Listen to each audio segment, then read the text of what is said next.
Sad update tonight about 5 Marines on board a helicopter that crashed in Pine Valley. Today, the Marine Corps confirmed all of them died. The Marines were headed to MCAS Miramar from Creech Air Force Base in Nevada as part of a routine training exercise. The CH-53E Super Stallion helicopter lost its signal with dispatchers Tuesday night.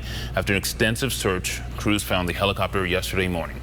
The focus is now on recovering the Marines' bodies from hazardous terrain. Their names have not been released, but we do know they were assigned to the Marine Heavy Helicopter Squadron 361 based at MCAS Miramar. The cause of the crash remains under investigation. We want to thank you for joining us tonight. I am Wale Aliyu. Those 5 Marines join a list of service members who have died in aviation mishaps. For months, Team 10 investigator Austin Grabish has been looking into another aircraft, the grounded V-22 Osprey. And it's a helicopter airplane hybrid made by Bell Boeing that also has had a troubled past.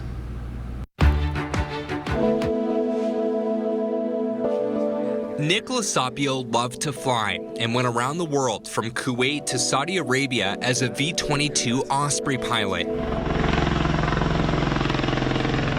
The aircraft is loved by the military, especially the Marines, and unlike any other in the world.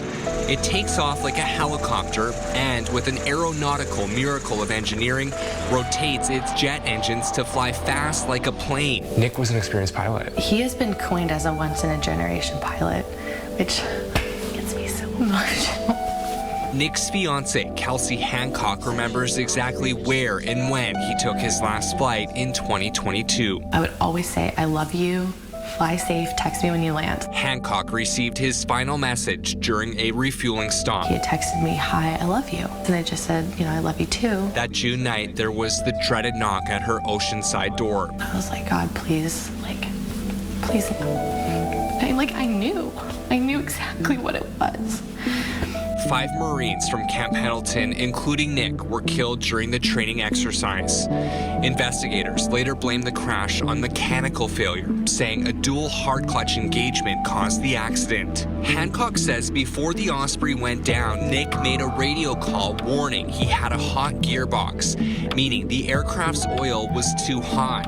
It wasn't his first time having the problem. He had to do an emergency landing in Syria because of an engine failure. I had heard people say things like the Osprey is a widowmaker, but I trusted in his ability. After the mishap, the Marine Corps barred an undisclosed number of Ospreys from flying until a part called the input quill was replaced. It's part of the gearbox that houses the clutch, allowing the aircraft to fly like a helicopter-airplane hybrid. Since the mishap in Imperial County, 2 more Ospreys have crashed. Last August, 3 Marines were killed during training in Australia, and a few months later, in November, 8 Air Force crew members died off the coast of Japan during another training flight. The string of deaths led the military to ground its entire Osprey fleet of nearly 500 last December. That's left Marines at bases like here at Miramar left to rely on other aircraft. A congressional oversight committee is now probing the mishaps and working to get to the bottom of what it calls long-term problems with the Osprey. Problems that were previously identified in this 2002 Department of Defense report. I went through years of crash reports and news stories on the Osprey. Since 1992, I found 61 Americans have died in mishaps. Dozens more have been injured on the aircraft, which is made by Bell Boeing. I turned to expert pilot Rex Rivolo for insight. He analyzed the Osprey for the Pentagon and wrote a memo in 2003 raising concerns. His report identified 6 critical issues with the Osprey. Rivolo warned the aircraft was more likely to crash in hostile situations than a regular helicopter. There are issues that are basically due to the design and cannot be mitigated very easily. Rivolo found the Osprey was also prone to roll and warned its lack of auto-rotation capability didn't meet the threshold for a survivable emergency landing. In a normal helicopter, if engines fail, the copter can glide to safety.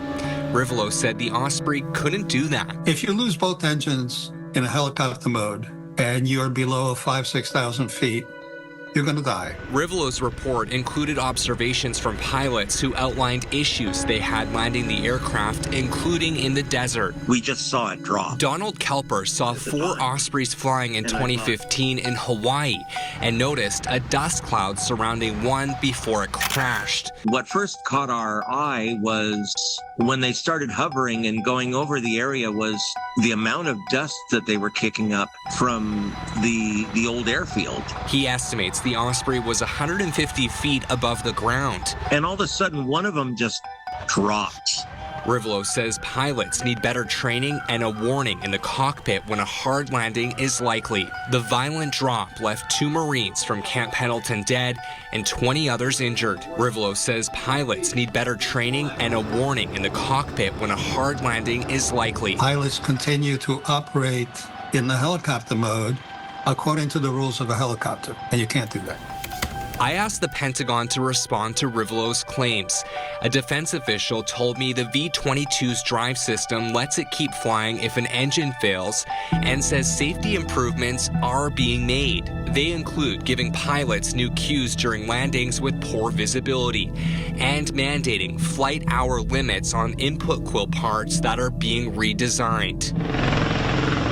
The military is working with the theory the aging parts are to blame for the hard clutch engagement problem. That is what investigators believe caused the Osprey Nick was in to go down. But the Pentagon admits the theory hasn't been definitively proven.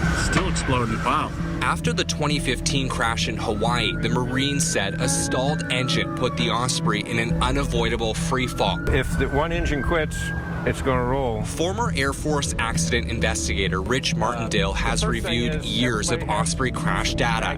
He's compared the mishaps to other aircraft. It's not the worst, and but it's not the best either. Pilots do a lot of checks before they take off. Could something have prevented this?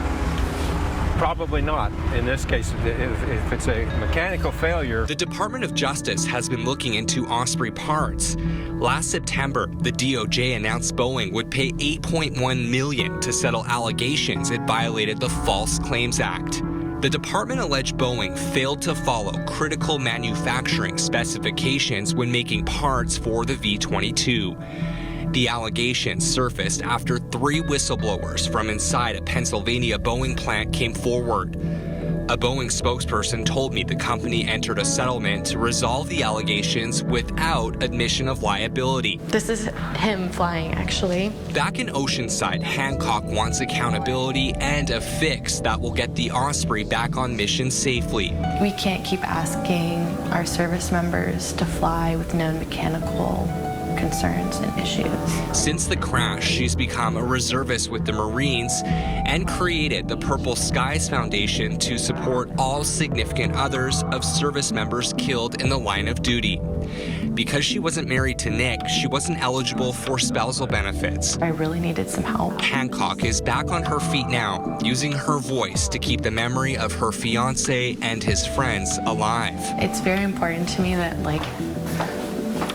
we always see their names.